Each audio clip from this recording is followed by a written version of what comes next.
അമൽ തേനമറമ്പിൽ നമ്മളോടൊപ്പം ചേരുന്നുണ്ട്. അമൽ, ഈ കേസുമായി ബന്ധപ്പെട്ട് നമുക്ക് കിട്ടിയ വിവരങ്ങൾ അനുസരിച്ച്, പരാതിയുടെ വിവരങ്ങൾ, വിശദ വിവരങ്ങളൊക്കെ കിട്ടിയതനുസരിച്ച് ഇനി രാഹുലിന്റെ ഭാഗത്തു നിന്നും നിയമ നടപടി അല്ലെങ്കിൽ ഏത് തരത്തിലായിരിക്കും മുന്നോട്ട് പോവുക, ഈ കേസിനെ എങ്ങനെ പ്രതിരോധിക്കാനായിരിക്കും രാഹുൽ ശ്രമിക്കുക എന്നുള്ളത് കൂടി ഒന്ന് അറിഞ്ഞാൽ കൊള്ളാമെന്നുണ്ട്. ഏത് തരത്തിലായിരിക്കും നിയമവശങ്ങൾ?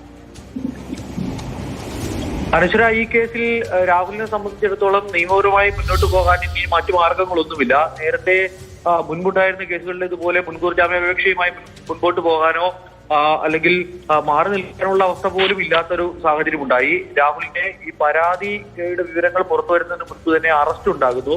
ഇനിയിപ്പോൾ സ്വാഭാവികമായും കോടതിയിൽ ഹാജരാക്കിയാൽ ഗൗരവമുള്ള പരാതി, ഇത്രയും വകുപ്പുകൾ ചോദ്യതിനാൽ തന്നെ തുടക്കത്തിൽ ജാമ്യം ലഭിക്കാനുള്ള സാധ്യത എത്രത്തോളം ഉണ്ട് എന്ന് കണ്ടറിയേണ്ടിയിരിക്കുന്നു. ആ ഒരു ഘട്ടമാണ് നിലനിൽക്കുന്നത്. രാഹുലിനെ അറസ്റ്റ് ചെയ്യുന്ന സമയത്ത് അഭിഭാഷകനോട് സംസാരിക്കണം. ഈ കസ്റ്റഡിയിലെടുക്കുന്ന സമയത്ത്, ഹോട്ടലിൽ നിന്നും കസ്റ്റഡിയിലെടുക്കുന്ന സമയത്ത് രാത്രിയാണ്. അതിനാൽ തന്നെ ഒപ്പം ആരും ഉണ്ടായിരുന്നില്ല. അതിനാൽ അഭിഭാഷകനോട് സംസാരിക്കണം, ഒപ്പമുള്ള ആളുകളോട് സംസാരിക്കണം എന്നുള്ള